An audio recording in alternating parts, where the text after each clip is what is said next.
Hallo, schönen guten Abend, schön, dass ihr alle da seid. Ich heiße euch hier herzlich willkommen im Namen des offenen Klimatreffens.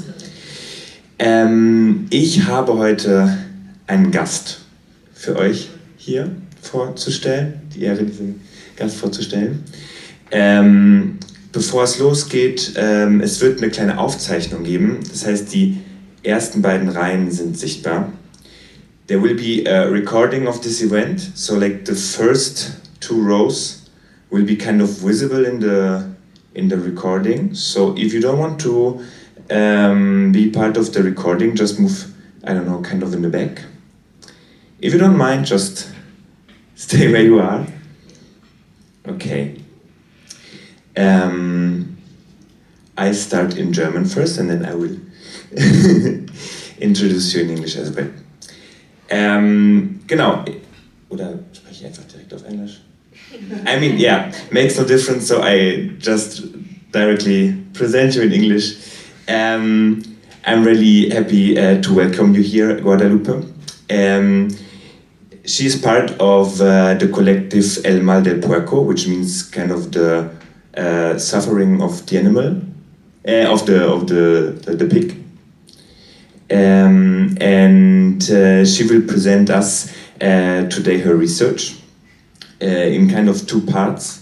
The first part of the research will be part of her master's thesis, and the second part is a presentation of the collective research of the collective El Mal del Puerco about the social and ecological implications of industrial pork production in Yucatan, which is in the south of Mexico. Yes, Guadalupe, you live and work in Mexico City, and yeah, she's here for a month in Germany, and I'm really happy to welcome you here.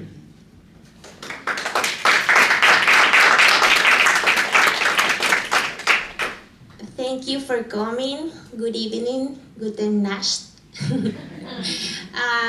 As Ludwig mentioned, I'm going to start with a quickly theoretical framework that is my own proposal that maybe it will be useful for a contemporary reading of capitalist system. In the second part, I'm going to share with you some aspects of social environmental conflicts produced by animal farms in Peninsula, the Yucatan, that is in the south of Mexico. And I would like to finalize with some pictures that I took in several countries of South America that show us some examples of anti-species collectives to have a happy ending. So thank you for the invitation. Thank you all for all the work that you made to organize this reunion. Well, I would like to start with a popular relation that maybe you heard before about modern food and global warming. According with the latest report of the Intergovernmental Panel of Climate Change, they say that more than 1/3 of greenhouse emissions in the 2019 it was from the global food system. Here we can see the emissions by sectors and by subsectors. And as you can see, they put only 22% because they are counting only agriculture and land changing process. But also in this estimation, we have to consider another kind of process that is related with global food system.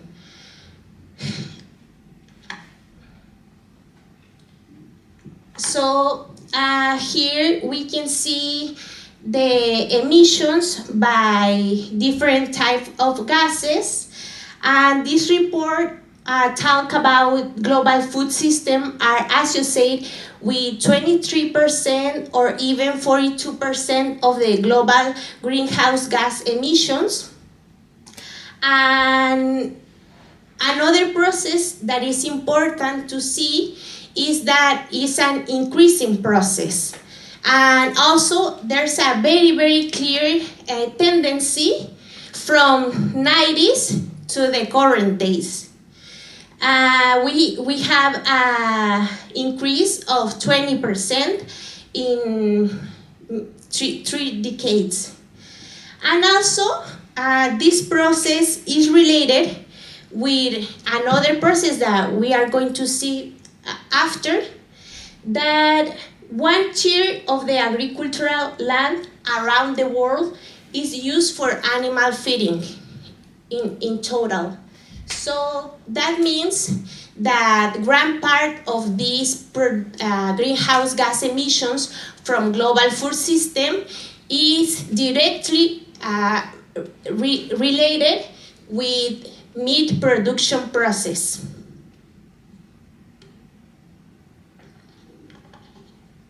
Well, this is why it's very important to make a radical question about how contemporary societies produces and consumes food.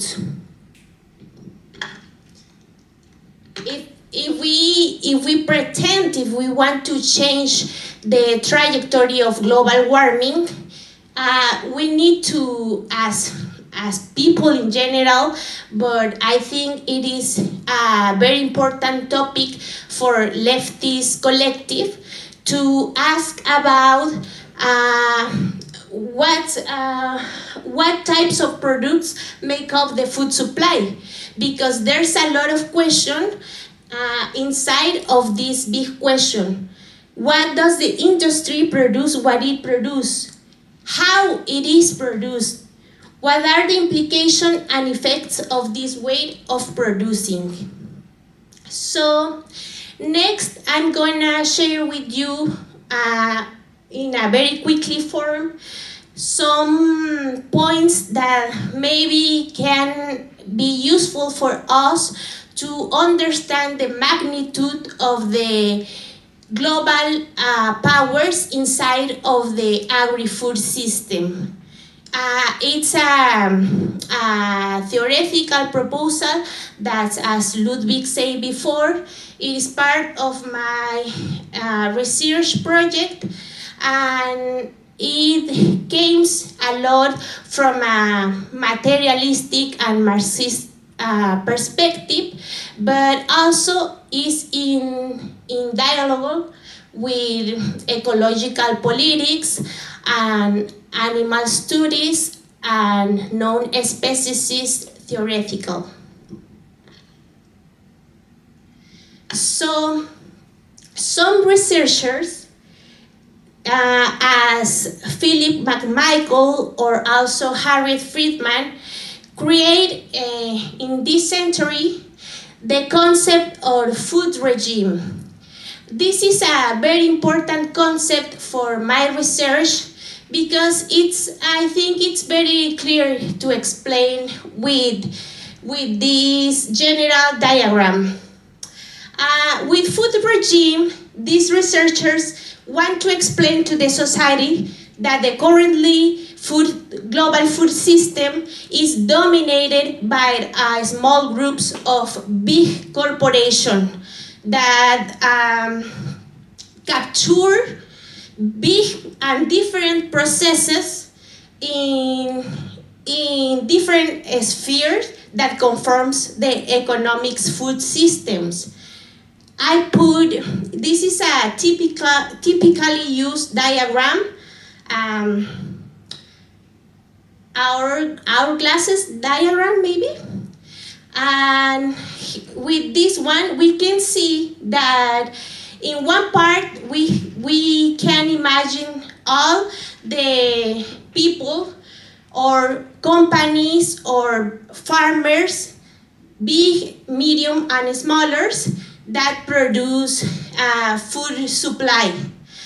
And in the process that includes the commercial process is dominated by big corporations that pay prices, but also specifically forms of consuming and dominant patterns. So in the other part, we are the consumer, and that is here it is important to say again that in the currently world, the majority of the world population depends on markets power purchasing. I mean, not only in the big cities and in the metropolitan areas, nowadays also in rural areas, between 14% and 17% of the daily food depends by the supermarkets. So that means that a very few group of companies decide that elementary dimension of biological and social reproduction. Well, and here is a very clear example from Cargill, because in his website they put this kind of promotion. And well, you can read it. It is said they admit and also presume that dominate the basic food supply, and in a very different type of supplies among several countries and cultures. For example, it says about noodles, very important in Asian deities, tortillas, the basic food in Mexican deity, and other kind. You see the point. So, in the traditional food regime project, the majority of the researchers pay attention to those kind of corporation, like agribusiness corporation. So when I was making the research, it was strange for me that this traditional perspective didn't realize the centrality that meat production have in all this process.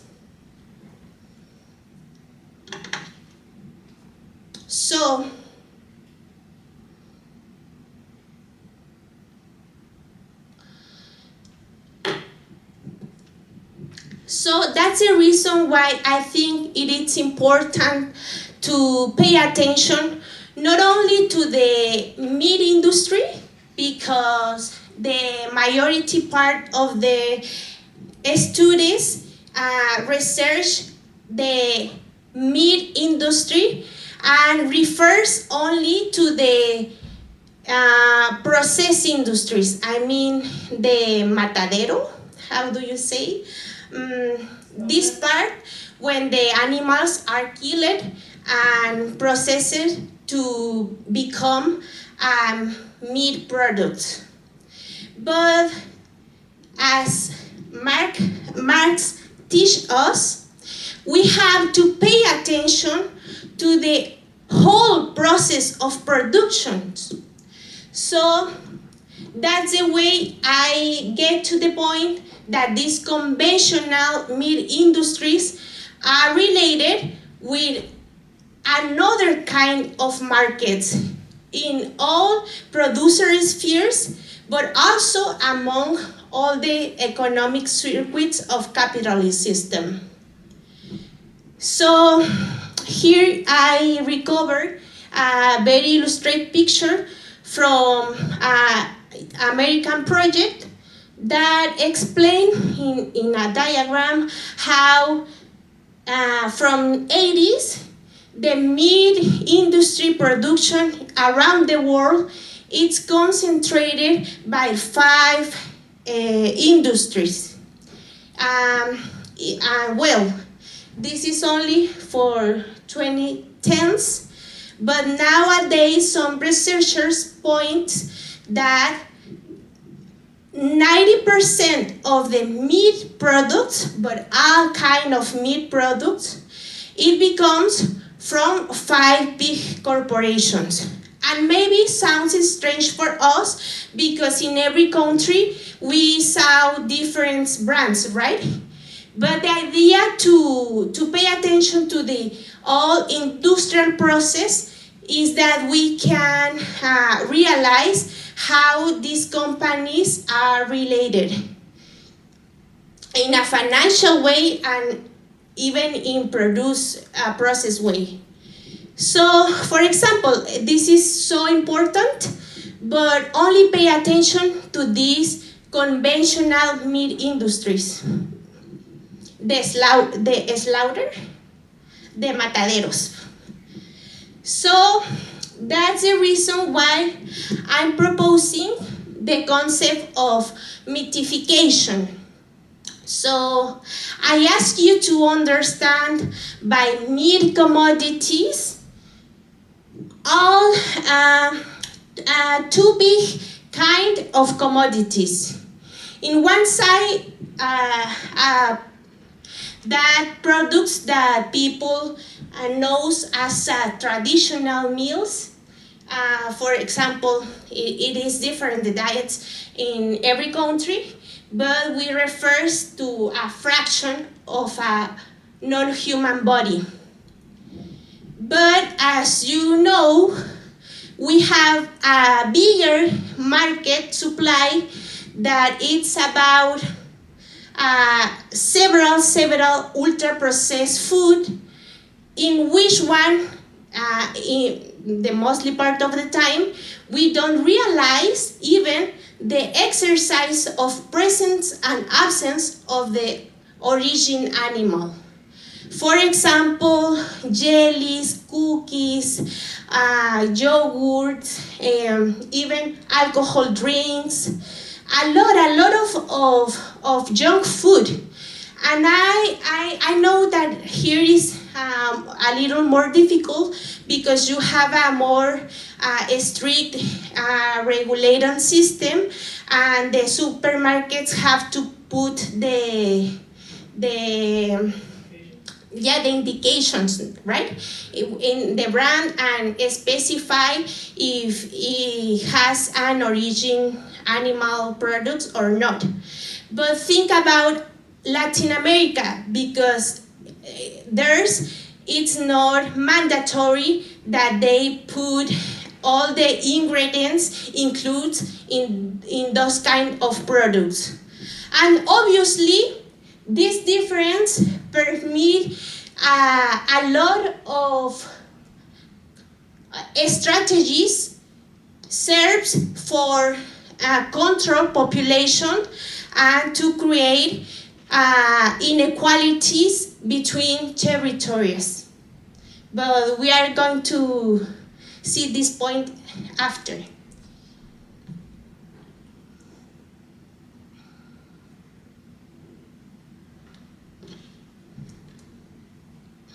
Okay, continue with the Marxist project. Imagine that there's all the spheres in which capital reproduces himself in different spheres. For example, in the production sphere, we can look all the production of raw materials, that is the base for all kind of industries. So, talking about meat production, we have in this part all the traders that capture the raw materials for the industrial dominant process that technical language called CAFO systems. And in the spheres of circulation of capital, we can understand all the several kind of industry that occupies about the process, the transformation process. Here, in the sphere of consumption, we have all the companies that occupy about merchandising, like supermarkets, big markets, restaurants,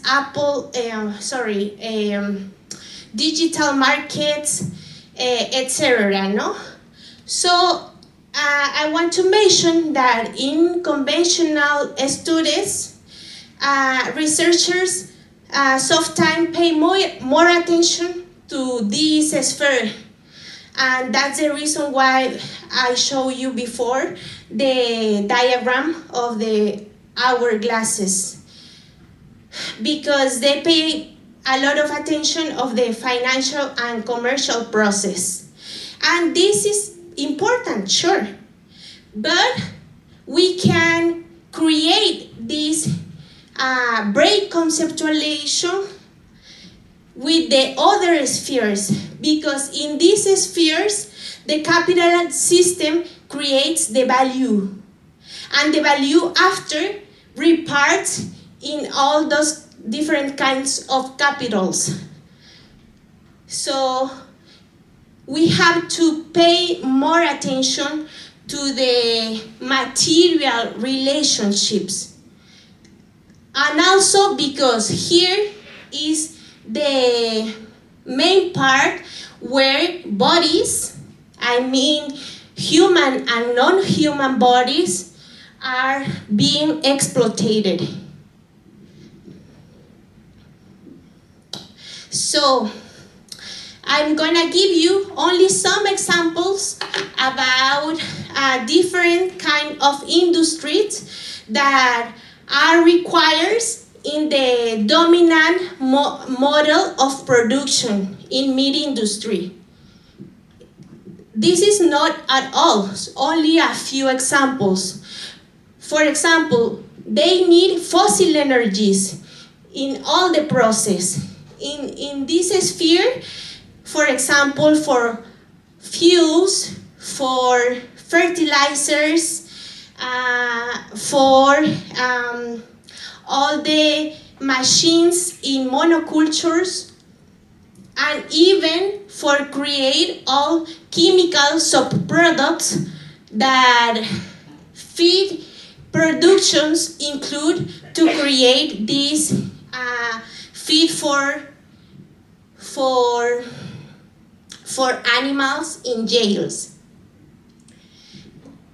In this sphere, we can imagine, for example, as I said before, all the industries occupy for the transformation process, but also the transport industries, the pharmaceutical device that it's also function along all the process. For example, in these spheres, have a function for the final products, right? Like conservatives, aromatics,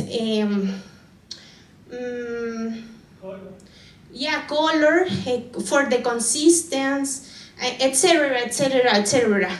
But also here for the medication of the animals in jails, because it's a system that naturally gets sick to the animals. For example, 1/3 of the antibiotic production in the whole world is required by the feed industries. I mean, those are medicines that it includes in the pienso, that it's this kind of croquetas like pets, but for animal industries. Well, let's continue. So I want to point again that the idea that this hegemonic model of production is very, very functional for the expanded capital circulation. Yeah? So it's not only the idea of the meat industry in a conventional way, it's a lot of process that it conforms a super big logic that I think it is a big tendency, it is a big trajectory in the contemporary system. So another reason why I'm thinking that it's a contemporary trajectory of the current society is because, as you can see, this dominant process don't only make functions in the production sphere. It also serves to reinforces different logic to make social stratification more efficiently. Process, as Marx called, social reproduction of capitalism. So I think we don't have enough time, but I'm gonna give you 3 quickly examples why this meatification process is very functional for accumulation. Industrial production of meat commodities counteract the loss of value in capitalist system through the expansion of the industrial matrix. That's a big thesis that we learn of Das Kapital, right? Marx teach us that capitalist system has an historical tendency in which the value it's always have a relative reduction. So that's the reason why the system needs to get bigger and bigger in every new cycle of valorization. So as I hope I be successful with the last explanation, this industrial meat model of production, it is very functional to increase all the industrial matrix, fossil energies, mega project transportations, commercial disbuy, etc., etc., etc. The second example is that the expansion of agro-industrial frontiers facilitate the reorganization of territories and population for other types of industries, particularly in the countries of the global south. That means that, as you probably know, the mainly process in South America that is the firstly cause of deforestation is the expansion of agribusiness. And we have to have clear that this expansion responds for the monocultures of soil, corn, and another kind of cereals that is used for feed industries. So this agribusiness process creates a devastation on the local territories, and then another kind of industries like mine or maquiladores, maquilas industrias can get with more facility to these devastated territories. So here we can see a political function.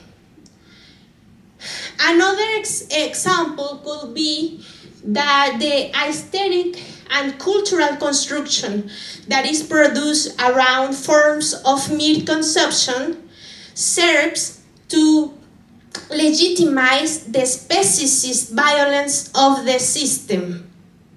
And with this, I'm not only referring about the relation between confined animals inside of animal factories and consumption. I mean that this process serves as a civilization logic in which populations learn to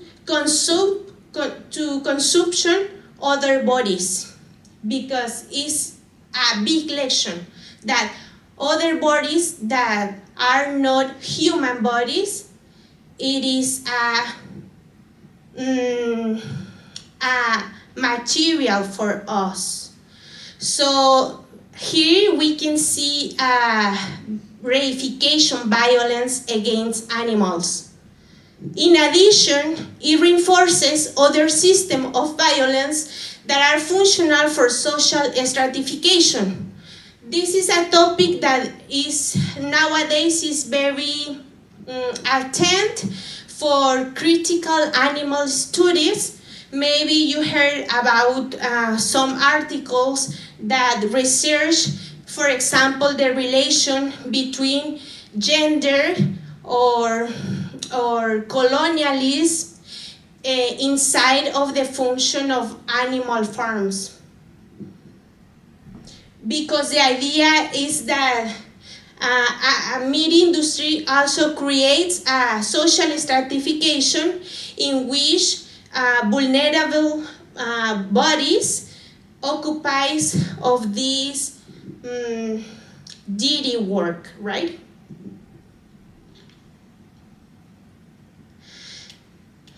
Well, in order to size the meatification process of global agri-food system, I want to share with you only 3 examples to imagine the magnitude, right? The first example is the quantitative and qualitative expansion. The dominant industrial paradigm, this dominant paradigm that technical language says CAFO system, but for example, communities in resistance in Mexico or in Argentina call it mega granjas, no? Like mega farms. I think it's not a very good name because it not represent the industrialized process. With the name, we can imagine maybe only like a traditional farm, but in big scale. But it's the name that resistance put it. So is the main responsible for the meat commodities sold in supermarket. I told you this before. Several research estimate that nowadays 90% of the all meat products came from industrial, super industrialized process. But it is also a model that is successfully expanding towards the confinements and mass production of more and more species. This model, remember that this model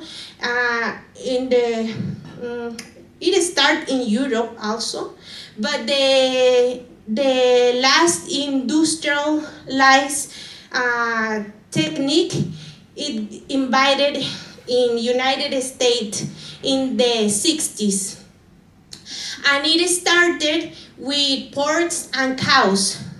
But when I say that, I mean that like every 10 years, every decade, this industrial process get another innovation that permit to incorporate another species.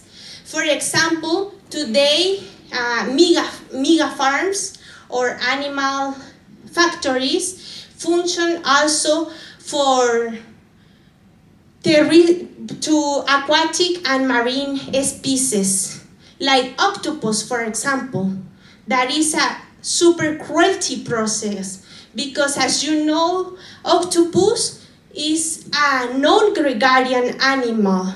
So could you imagine the super stress that this animal can get in a confined environment? It is a super cruelty process.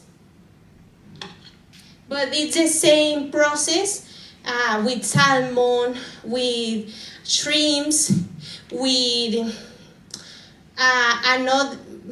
any kind of very popular food sea, you know. Also the names hide the origin animals.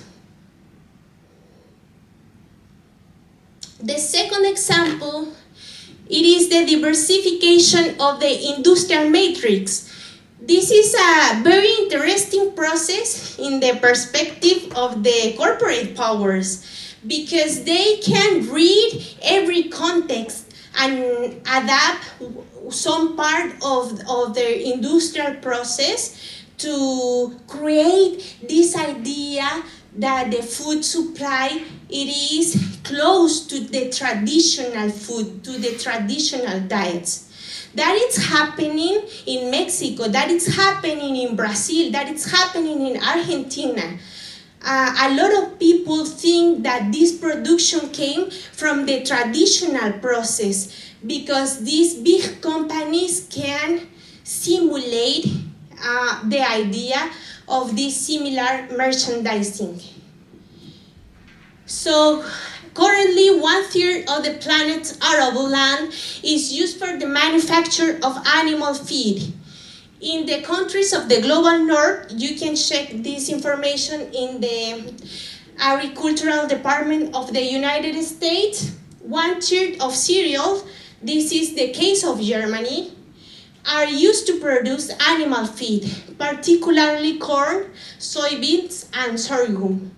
However, more and more types of raw materials are being used for feed, not just cereals. And this second part is very interesting for me, because here there's a lot of the idea about the greenwashing discourses.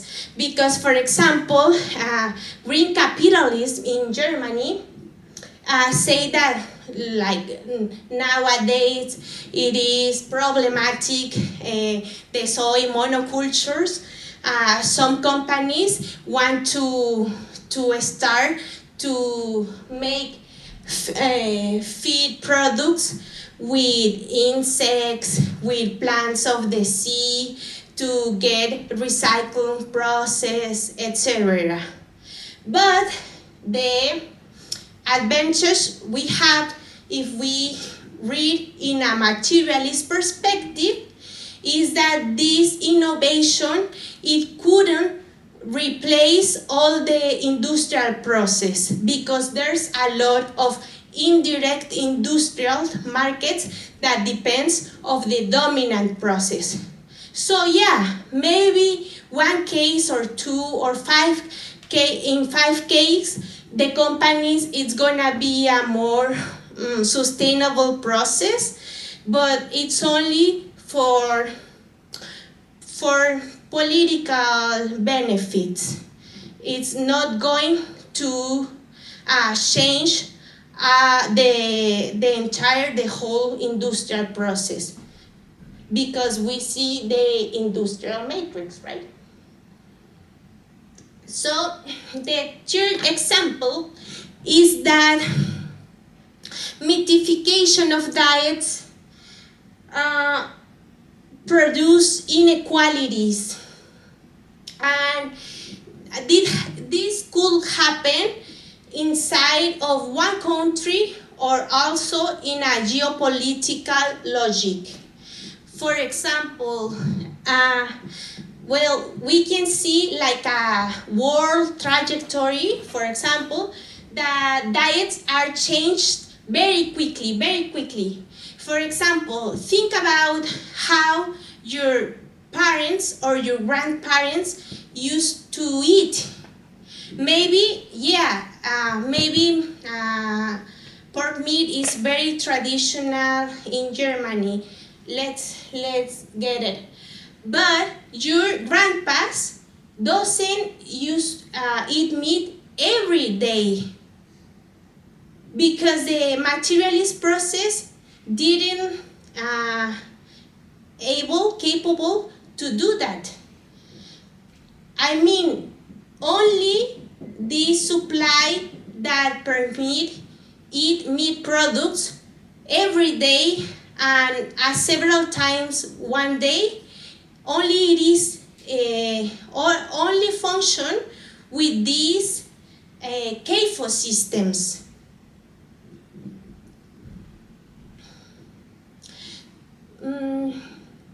So I'm going to finish this part with a very quickly diagram because there's a lot of ideas, but maybe I mentioned someone, and if you are interested, we can talk about later. With this little diagram, I wanted to point out several political and economical logics that meatification process serves in the reproduction of capital system. So, as I said before, this is only possible with the dominant model of production that I like to name industrial complex, meat industrial complex, or animal protein complex.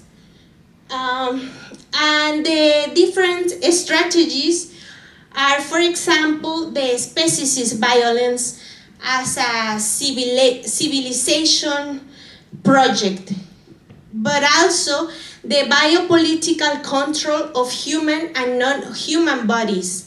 For example, here we can think about how the meatification of diets produce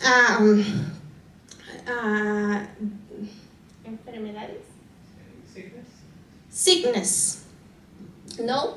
And this is super strong in the global south because at the same time it is functional for pharmaceutical device that only sells products for the symptoms, and it is functioning in the same order that deficient healthy services.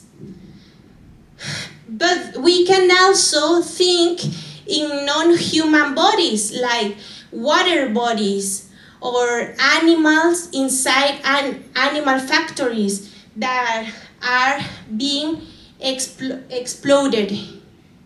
But also all the elements in the environmentals, for example, water bodies or forests, that in this form of production is being subsumption to the industrial process.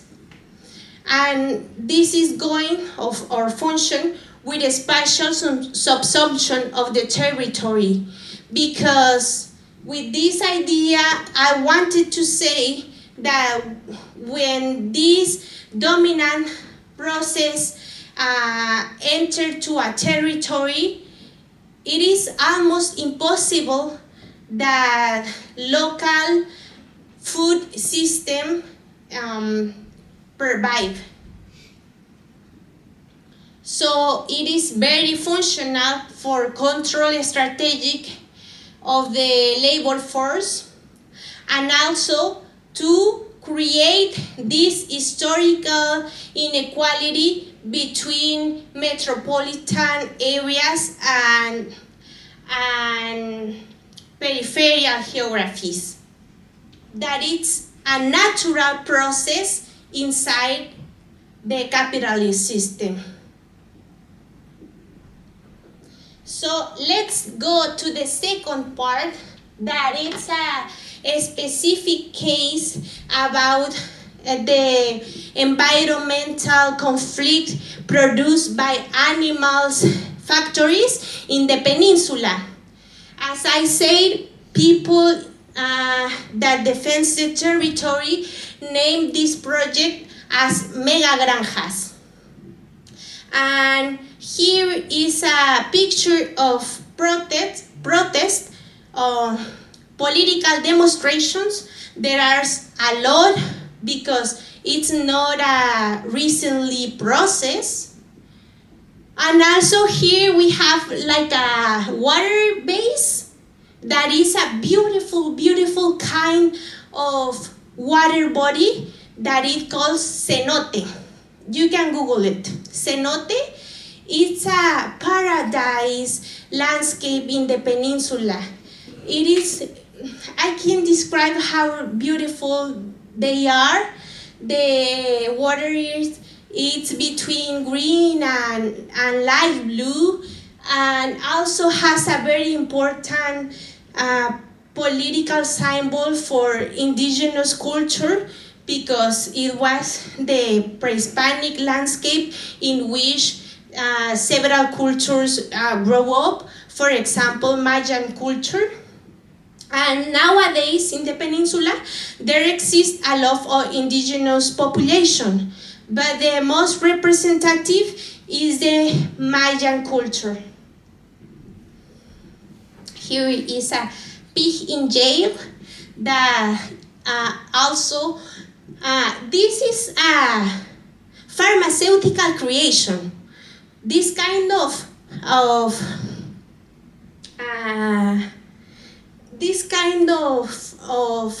pink pig, as all the entire world knows, is a pharmaceutical creation. Even so, in the peninsula, there exists a pre-Hispanic pig that it calls cerdo pelón mexicano, and with the animal factories, this kind of pig expanded not only inside of the mega granjas, but also pollute all environmental. And here I put a part of an article of a newspaper because it's about a currently case that talks about a demand that the state, the Mexican state, and the monopolic company of pork production create against a leader, indigenous leader of Santa Maria Xi community. So maybe here you can see better, sorry. Here we have Mexico, and the peninsula includes several state political departments in this area. And as you can see in this diagram of Barbara Castrejon, the peninsula forest, the peninsula jungle, is a very, very important biodiversity hotspot. Also, there's the second one, more bigger, after the Amazonia.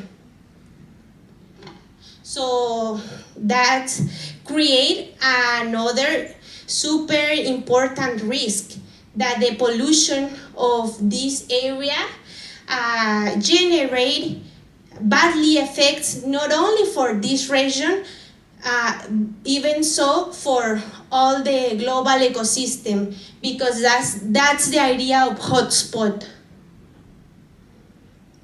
Well, here we have the diagram of a governmental report that is recently it was recently created because of the fight of the communities. Because even the Mexican state, like 3 years ago, doesn't have an official registration about how many animal factories are in the peninsula. So we can say that this report, it is a conquest of the communities fighting. And in this diagram only refers pork's mega granjas, because in the peninsula there's also chicken mega granjas. And in these blue little circles, they represent the cenotes that I said before. These small bodies of beautiful water, it is sweet water. And this rain of sweet water, it represents the most important sweet water reserve of all the country. Because in the center and in the north of Mexico, we have a very water stress. And the yellow point that are like 516 points maybe, only represent pork's animal factories. And also I'm going to add that, as you probably know, this is a very particular geophysical land, because it's the land, it is a very young land, a very, very flat land, so it has a lot of holes. In these holes, there's exists a millenarium process that get these water basins that we call cenotes. So the risk is the pollution of water that animal farms produce can move for all the territory across those little holes, because it's a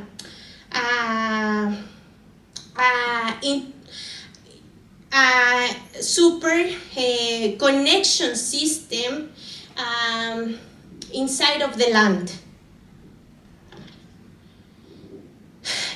This is a Google Maps picture. That is why animal farms see from the sky. These little squares are where animals are in jail, and those, almost the same scale of the jails, are the shit basins. And remember, that is not a normal shit waste. It contains subproducts, chemical subproducts, fertilizers, and another kind of waste that includes feed production. And recently, Ludwig and other friends could go to the peninsula, and it was very useful because Tobias has a drone, has a drone, and it's very useful because we don't have many pictures from these conflicts. And also, I'm gonna say, maybe we can talk about later, that in the economical reorganization of this part of the Mexican territory, nowadays exists another mega project that the government are considered like a strategical project. So it is a security, national politics that generates several legal forms that makes more difficult to document these socio-environmental conflicts. So here we can see the pigs, and it is too sad because maybe it seems cool, but here the environmental, the most part of the year, they have a sensation of like 50 degrees. So it's super hot, even for these pigs that it is a pharmaceutical pigs resistant to the weather. Here we can see it is also a picture taken by Tobias, and we can see a political demonstration of Santa Maria Chi. That is one of the community political organized. Here is a picture of one part of the community, and well, they've been fighting for many years, but I hope that with the last explanation we can understand the magnitude of the powers that are installating in the local conflict. So here, in that way, I hope so, we can superate the idea that it's only a governmental corruption problem. It is more bigger and more complex than that. And that's one clear example why the state always defend the operations of the monopoly company that dominate the pork market in the peninsula. The name of this corporation is Quequén, but it is supposed that it's a local company that is right in a legal form. But my idea is that we need to see all the big capitals that are participating in this industrial process, because if we pay attention to that, we can restore or look up, for example, Germany pharmaceutical companies like Bayer or like BMRF. That one. Okay, so we are going to end with some pictures that is related with this process, but in a Latin American perspective. This is a diagram about the pollution of the water, and this is another diagram that shows that the pork production in the peninsula are growing up at the same time as monoculture soils are growing up. So it's a related process. But at the same time, the industrial feed production is creation in the same territory, but also in other parts of the world, like Amazonia or United States of Germany. And this is the final idea, my friends. I would like to share with you some pictures that I take in different countries of South America. I think in South America nowadays is super strong the anti-speciesist and animalist movement, and they have different political traditions are all very important. For example, this one is from Chile, Santiago de Chile, and it is about a radical anti-speciesist collective. They take action and they close or make fires in animal farms. Obviously, the state have action against this collective, and this flyer it's about is asking for the liberation of 4 people of this collective that are in jail. And this is another example from a small city in Argentina that it calls Córdoba, and it is also a radical demonstration talking about the total liberation. That is a very interesting discourse that point out that capitalist system not only exploit people, it is also exploit and other animals and other kind of nature. Here is a very interesting graffiti in Uruguay.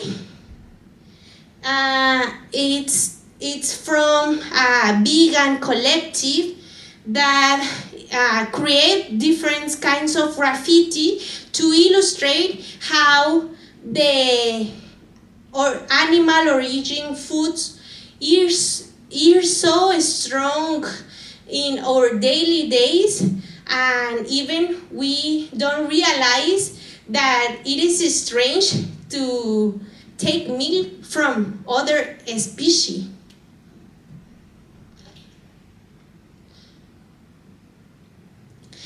And I'm going to end with this one, that it's a very important vegan and anti-speciesist collective in Spain and in Argentina, that it say that please don't be part of the animal exploitation market. And I know that at this time of the problem, I were here talking about the complexity.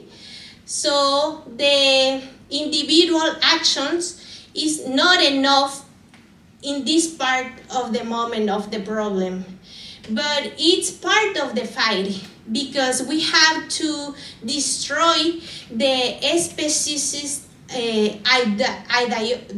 ideology that make us be part of the exploitation animal system. So thank you.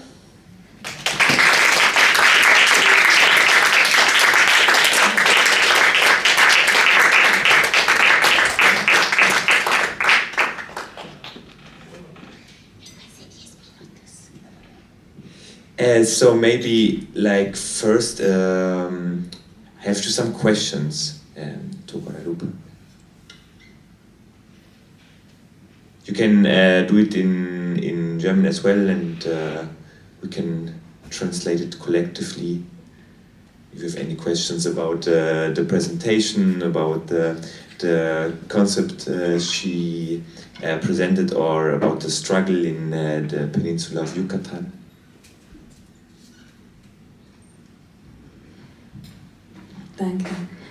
Thank you so much for your presentation, for sharing your research with us.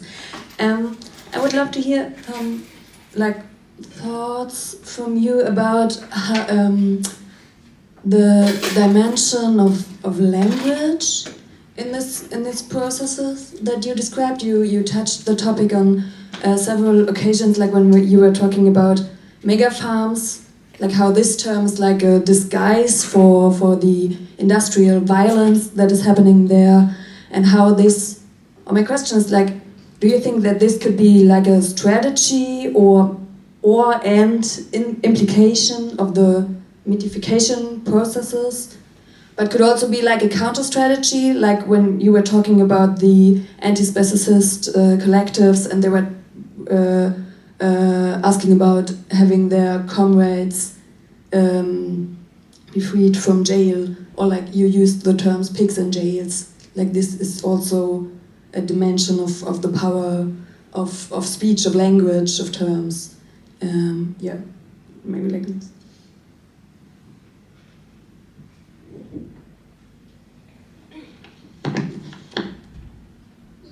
Thank you.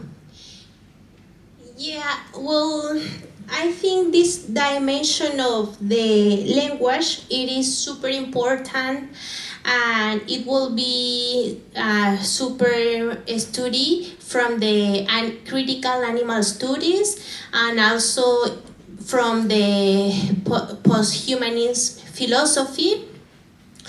And I think it's a very important discussion that we need to include in other in other studies, right? Like, for example, in Marxismus, it's like a strange nowadays. There's a few new approaching, but it's a strange topic for Marxismus, right? Or for example, in traditional political ecology, the majority of the studies point out the dimension of the social environmental conflicts, that it is also important, but from my perspective, one limitation is that the local studies, it is like the more stronger perspective, and also the approach to the conflicts in a landscape approaching, that it is anthropocentrical perspective, because it's view all kind of nature and animals and plants like a big one, no, like a big one abstraction.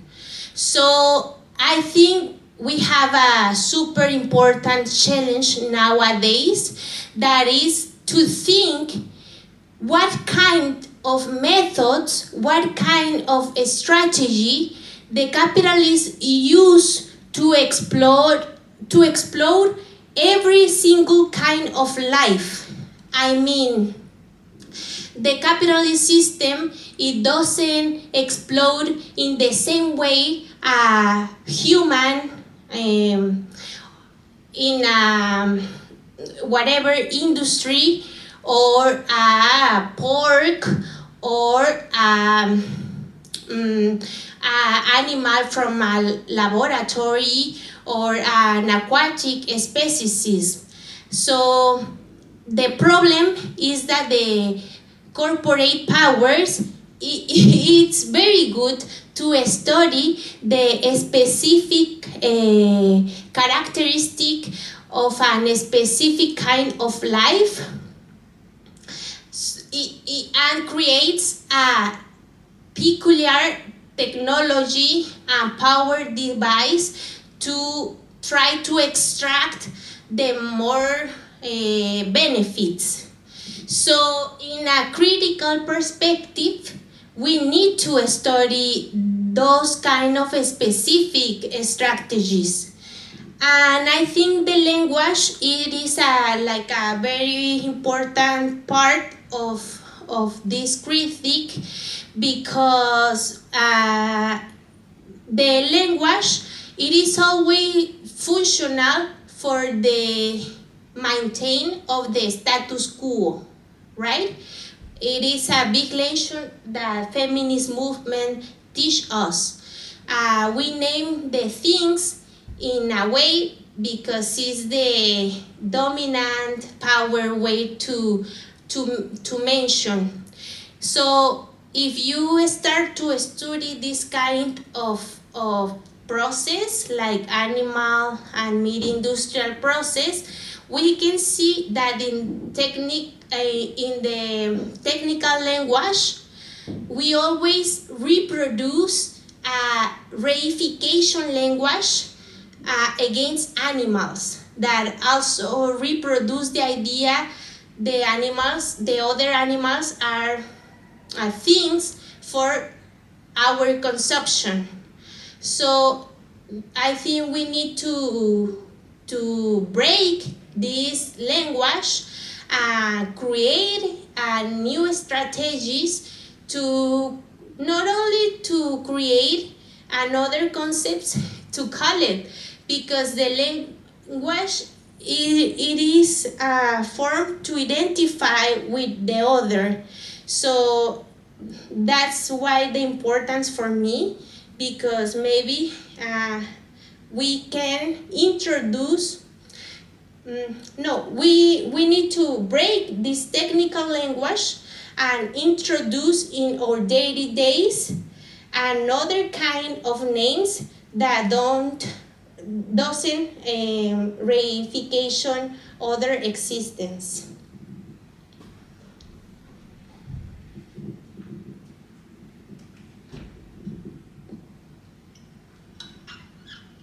And I don't know, maybe you can give me some examples in your own culture. I think there exists in different cultures in a lot of countries in a specific way. For example, in Spanish, in Mexico, we create daily day names to name other animals that we eat, to hide the idea that are beings life. And also, as in other dominant orders, for example, patriarchy or colonialism, there are interesting intersection between forms of name the other that could be the same comparison between, for example, a pork or a woman or a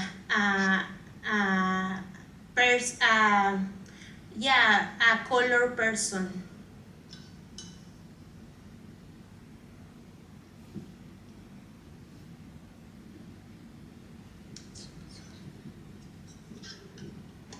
Yeah, thanks too.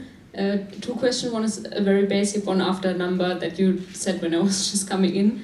So did you say that 70% of the whole food globally is distributed via the market and 90% of the meat is distributed via the market? Yeah, let me check. I have the back here. You have to use the microphone because they're recording.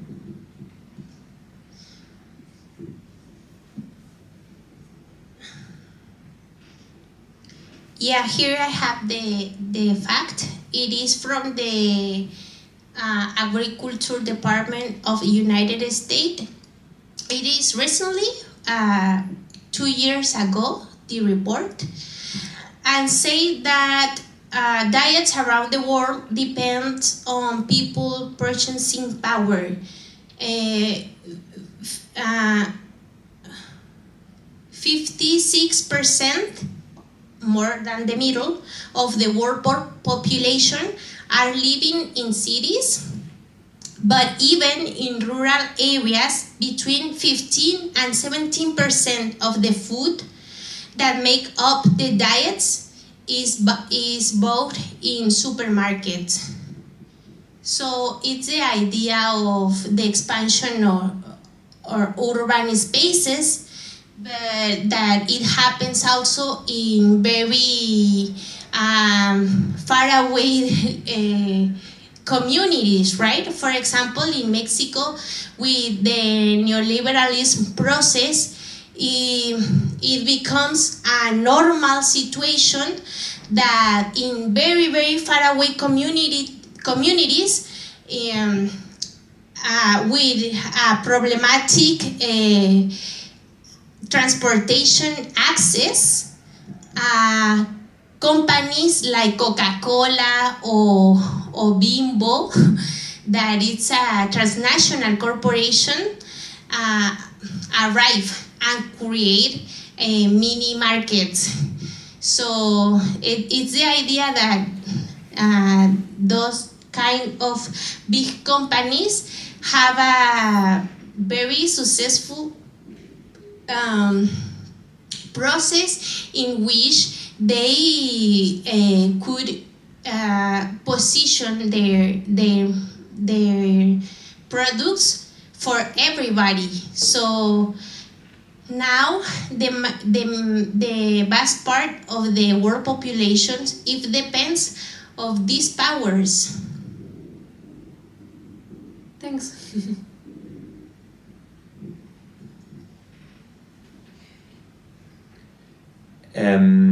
I as well have a question. I was wondering if you could tell us a bit about like the cooperation and like the connections, or maybe like the problems of the connection between like a social movement in the big cities, like in Ciudad de Mexico, for example, like the anti-specific movement, or like in the cities, and like the struggles in the countryside, in the rural areas, because like this is something which we see as well in, for example, in Germany, that there's like often like a problem of connecting the fights from like the cities to the rural areas, and I think it's very similar in Mexico. But sorry, I interrupted. Yeah, and I think because you were asking the question about language, often it is a question of language, how we speak about things, how we address things, and how not. And like, yeah, I'm curious about the connections, or maybe the problems in the combined struggles. Yeah, it's a huge problem.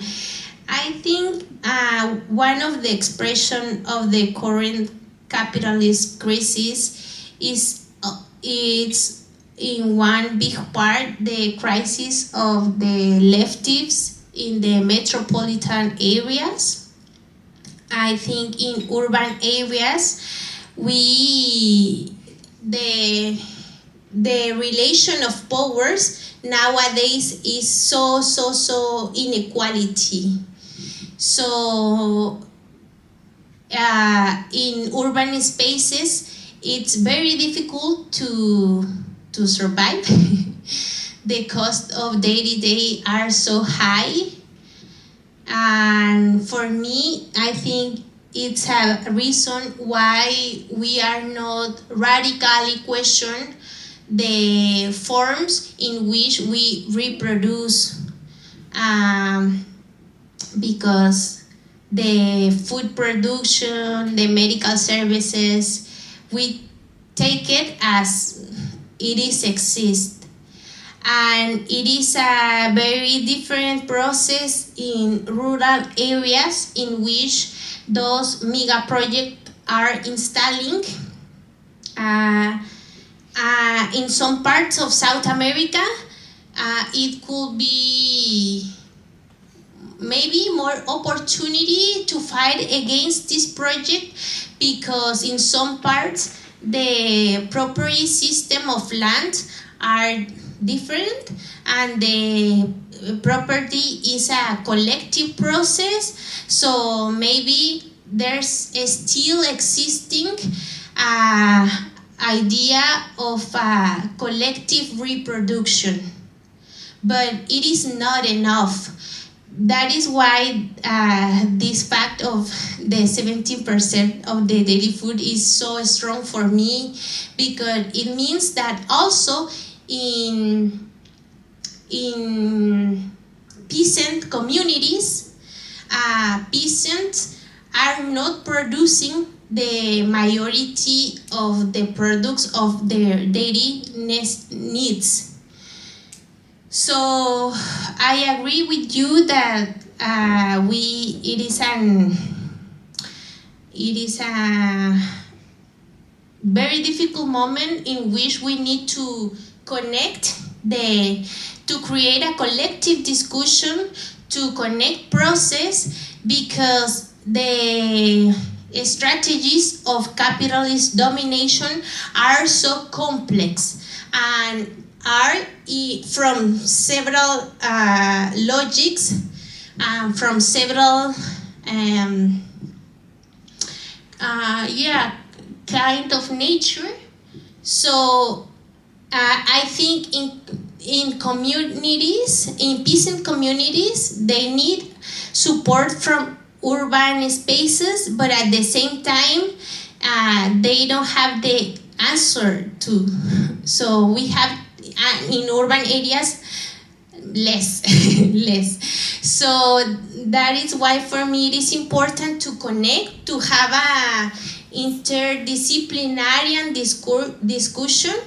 And with interdisciplinary, I don't mean only a scholar dimension.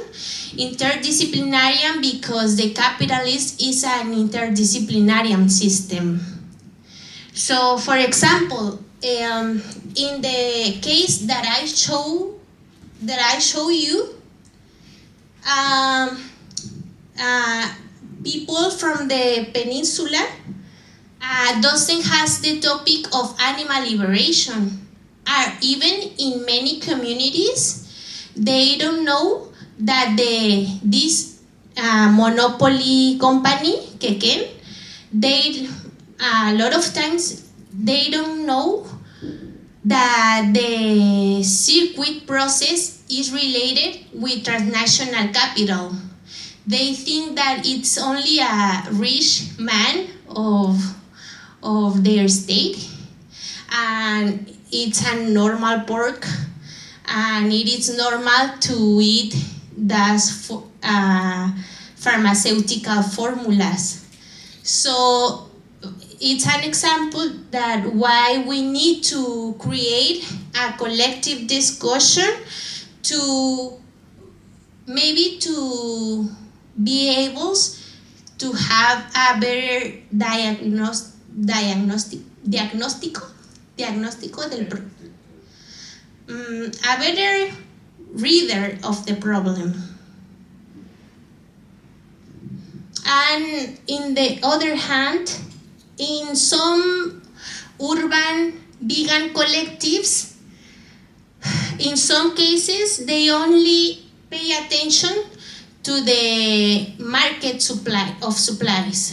So in many cases, the idea is that changing the type of products as you buy in the supermarket, the problem is resolved. And I try to show you with the large industrial process, vegan commodities, they don't gonna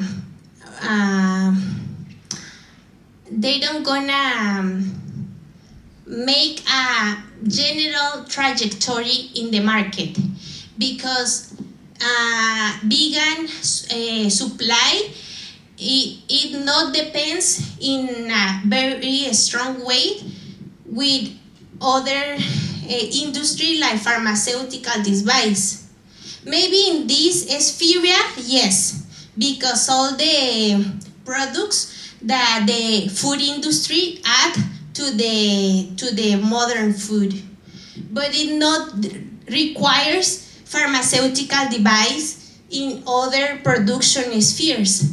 So the capitalism it's not going to cancel that process. So maybe in some markets, in a local market, Germany is a great example because it is super extraordinary how in every small supermarket you have vegan option that in other countries, of course, ultra-processed options, but that in other countries there's not exist because there's not a civil strong pressure to change the kind of commodities.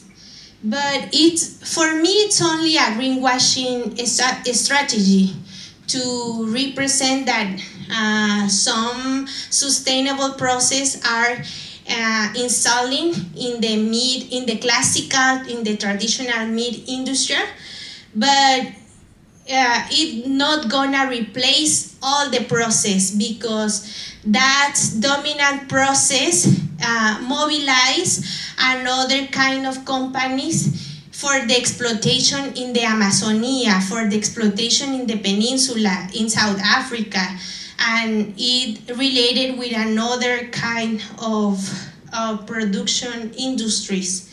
So maybe that one only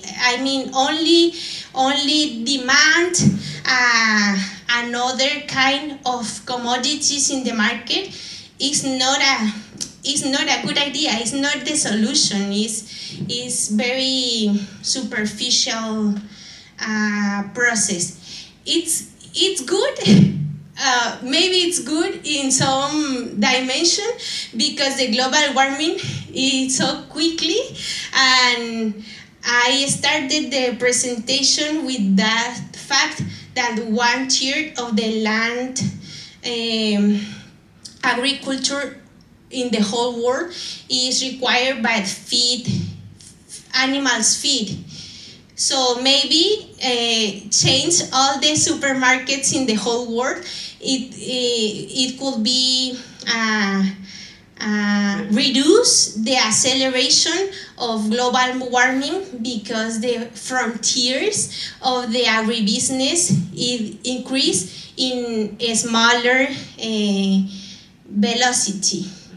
But this is not gonna happen, because the capitalist business moves by profit, so they don't gonna decrease, never in the history.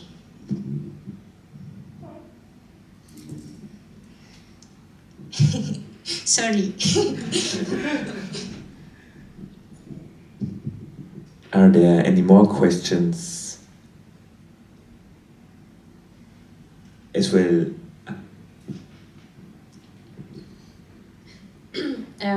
Thanks for your presentation. I have a question about politics in South America. Of course, there's corruption, but are there I don't know how to say. Are there politically voices? Are there politicians who are fighting for the environment, or who say we have to control the farms? Because you said there are a lot of farms that are not even registered. How is that?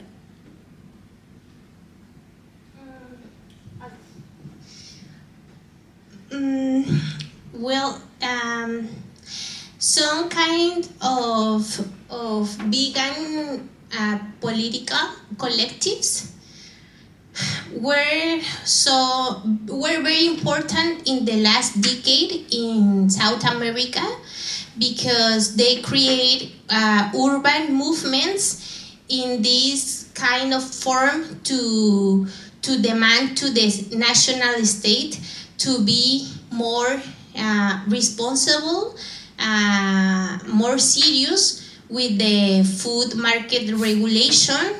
So, for example, in South America, Argentina was the first case to conquist this kind of indications in the every products. So now it's mandatory that the brands specify if the food products includes modified transgenic organisms or animal origins subproducts, etc. So information is always important, right? So this is one of the most important effects of this kind of fight in urban collectives. And in the other case you ask, about there's not exist even reports about how many animal farms exist in our country. Is in the Mexico case. Yeah, it's a big trouble. Remember that the neoliberalist process in the South America create as a one of the process is to create very flexible environmental regulation. So that case that you mentioned is not an accident. It's those kind of gray zones that the national states create to be attractive to the transnational capitalism. So when people were not organized in the peninsula, all mega farms arrived to the peninsula. But this is a process that started at the end of the 90s. So in the final part of the last century. So 10 years after, when communities experiment all the badly effects, all the pollution, all the water extractivism, all the deforestation process, is the moment in which communities say it's like, oh, that wasn't a good idea. The employments that these companies offer to us is not enough in comparison with the devastation that it produces. So it started like more in a more organized form, this process to defend the territory. But as I told you before, the principle, the main demand of these movements talks about the human rights, the right to the clean water, the right for healthy, the right to live in peace. That is impossible living in the next corner of animal farm, because this is a small boycott, and the animal farm started like right here, like 10 meters inside. So it is impossible to live well with this mega project inside of your home. For example, to circulate the political idea of critical animal studies, the right of animals, it doesn't appear in those kind of fights. But it's okay too. But it's like the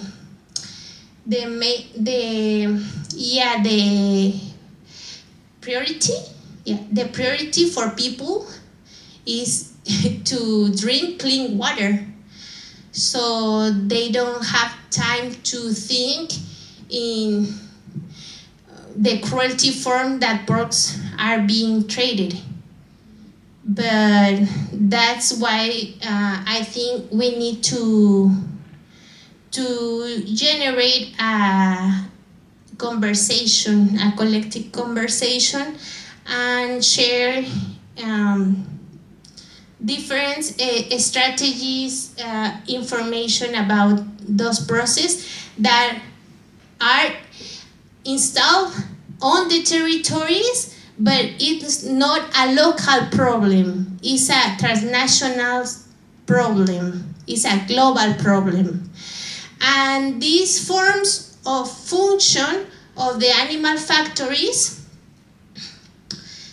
these CAFO systems, is the mainly way that this hegemonic mode of production function around the world.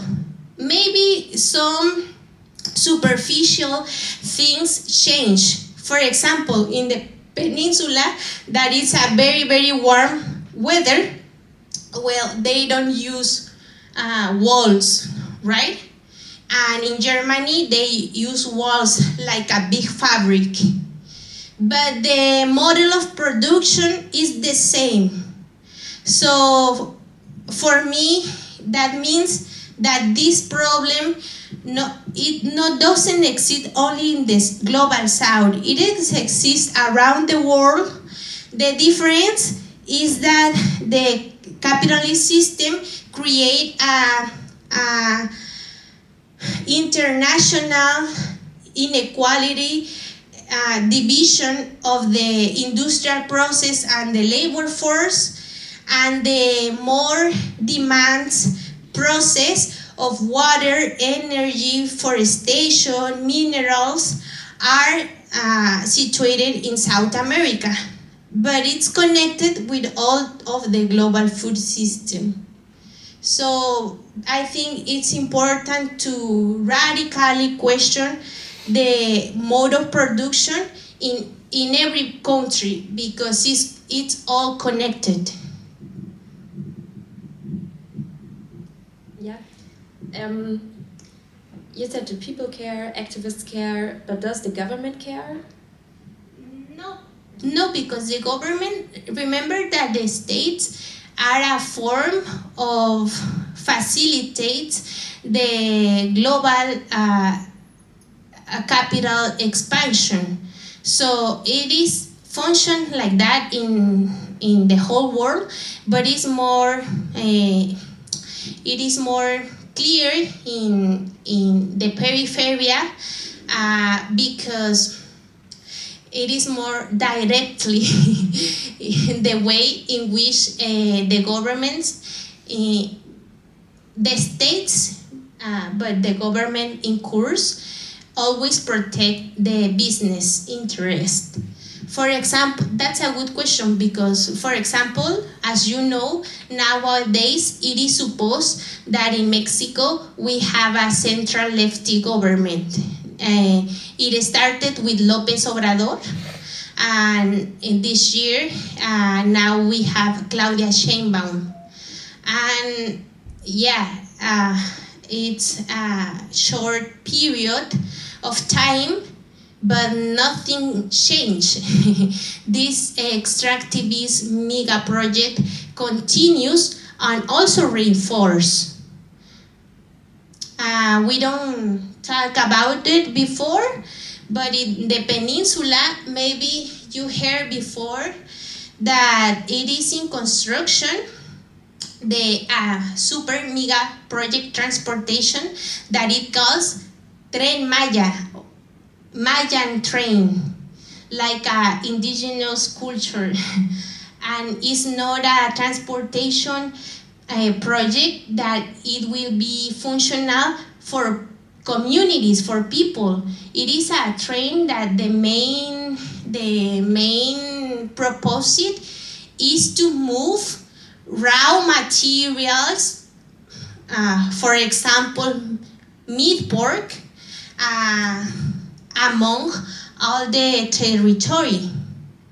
So this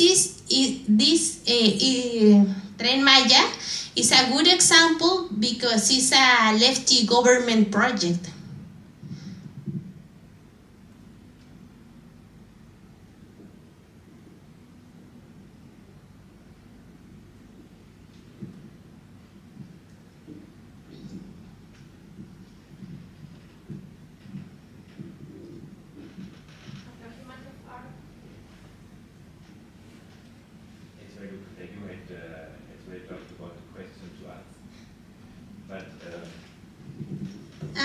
Yeah, it would be super interesting for me if someone here are familiar or participate in an anti-speciesist collective, or even if you are not, if you are familiar with an ecological struggle, it will be super interesting for me heard about how the animal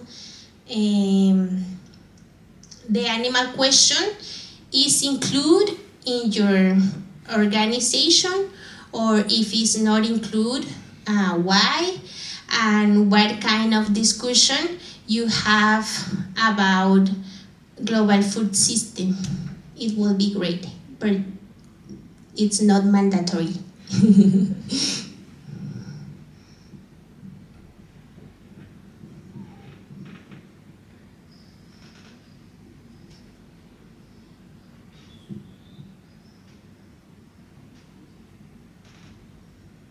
you repeat the question, please?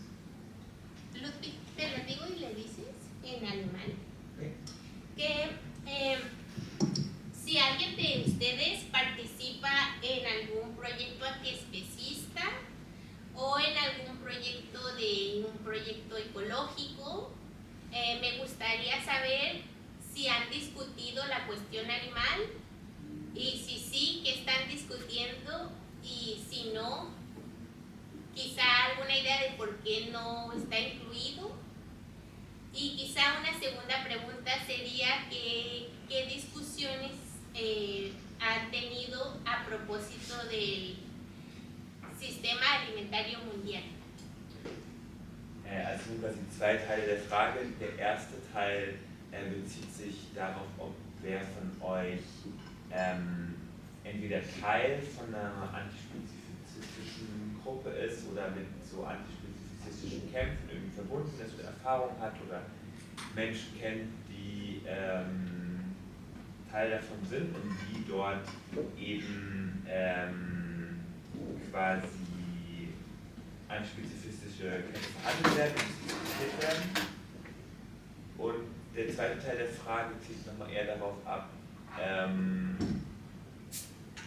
inwiefern generell auch so globale Ernährungssysteme, Agrarsysteme diskutiert werden in Kämpfen hier bzw. in Kämpfen, in denen ihr involviert seid. Und ihr könnt auch gerne auf Deutsch antworten und wir übersetzen es zurück.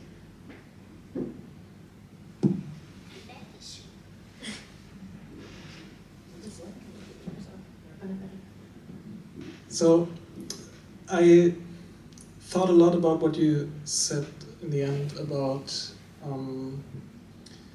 like our personal food choices won't change the system fundamentally, and this is what would actually be needed. So that is how I understood you. And yeah, like I'm not particularly active, but I have connections into like vegan activism, and I think also what I see online, like it always really comes down to like your personal choice matters, and you have a responsibility, and also not so much environmental aspects, but much more focus is on like the individual suffering that is like caused for the animal. But I don't think that this is a very local phenomenon.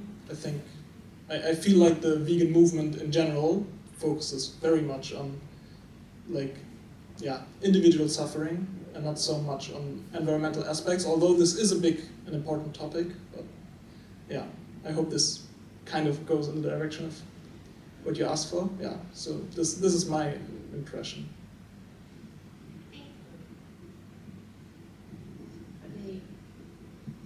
The ecological aspect is the second most important aspect for vegans to go vegan after the animals.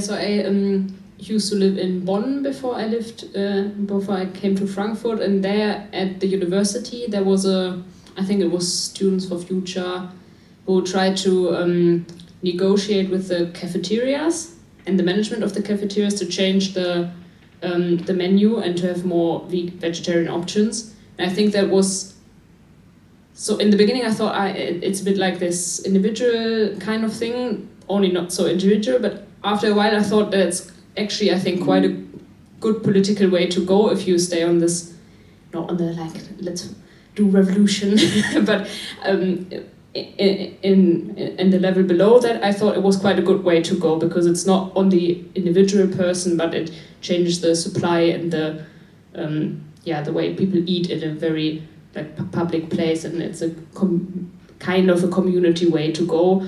And the management of the cafeterias was a bit reluctant, but they changed it quite a bit in the end, and I thought that was quite a good way to go. And I think it would be interesting if that's also a topic in Mexico.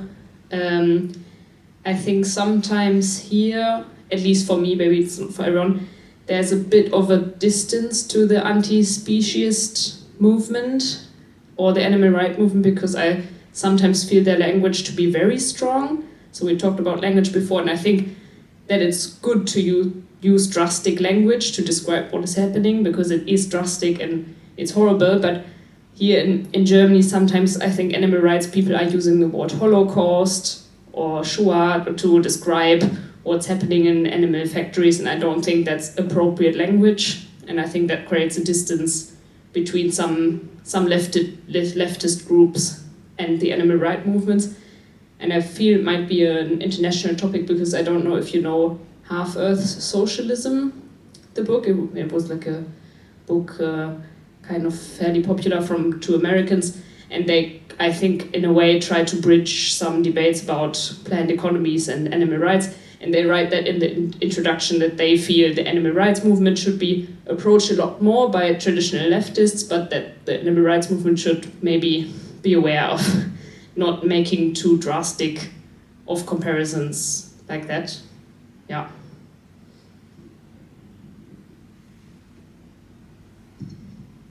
Yeah, I think from critical animal studies, they create a lot of materials for this political position of anti-speciesist movement or non-speciesist movement.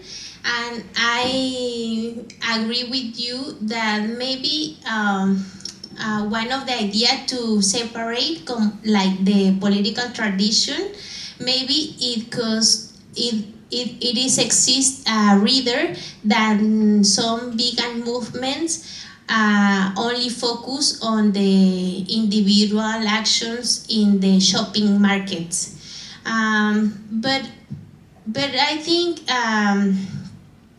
it is important to develop the discussion, but at the same time, a lot of vegan collectives has an important fight in many countries, and one reason for me it is important vegan movement in the global north is because in the global north the demand of meat production is the highest demand on the world. The United States population is a population that more meat consumes, and in the second place I think it's Germany.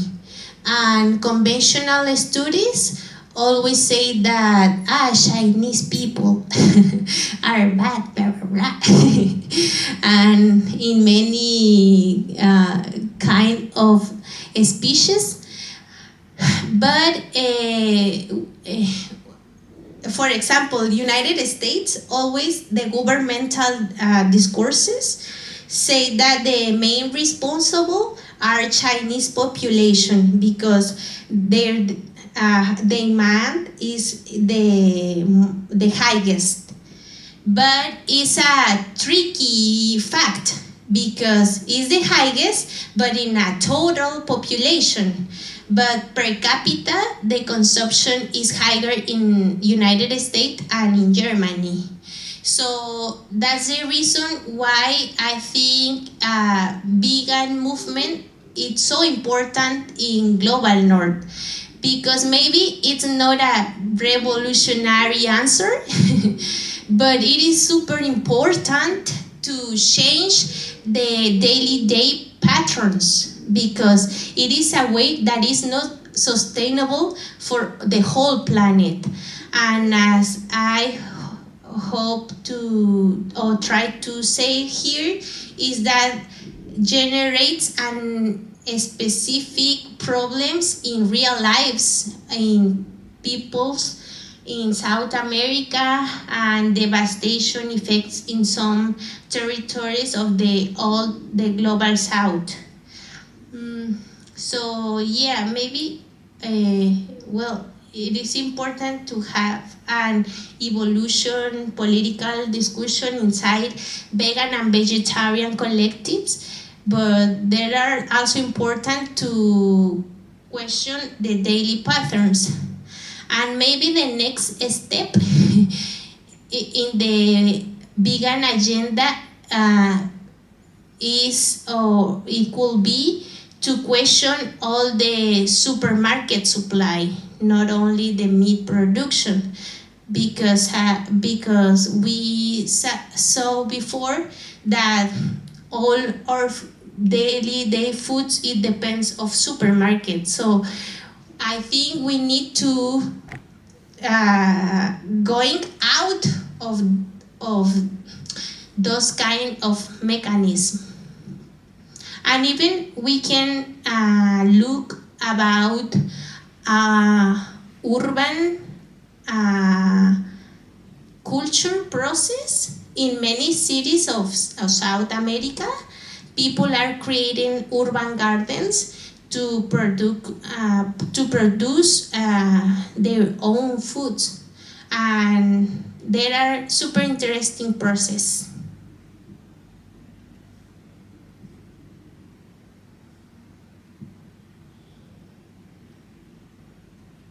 Maybe as we have now kind of 9 o'clock, we move to the bar and more of an informal discussion. Okay. Thank you very much. Thank you all of you.